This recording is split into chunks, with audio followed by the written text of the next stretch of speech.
felt like he was going to be sick. Eventually, Evan wound up dancing with Bump. Evan kicked his feet out to the side, wiggled his bottom, and spun Bump around while pretending to have a wonderful time. What he really was trying to do was have a secret conversation with his friends so they could plan their escape. Now do you see why the Danes are so dangerous? Bump whispered, looking tired and worn out and dizzy from being spun around so much. Now do you see what's wrong with them?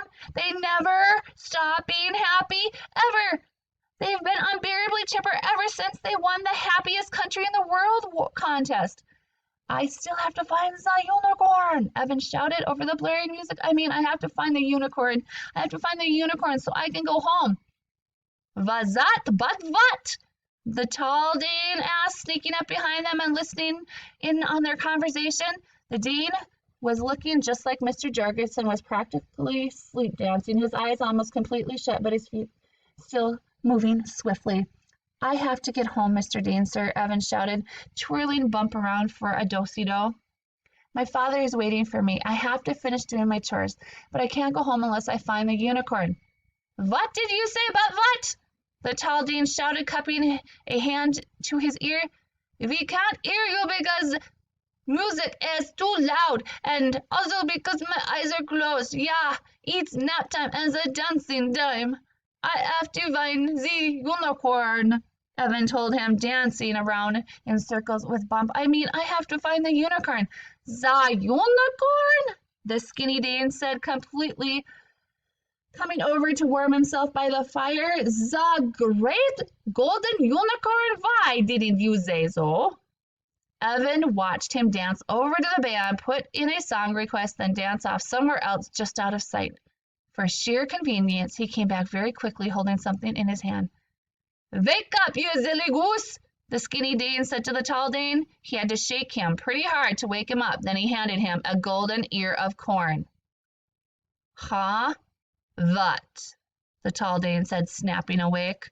The skinny Dane exchanged a few words with the leader of the Danes, then he danced over to the snack table to get some punch.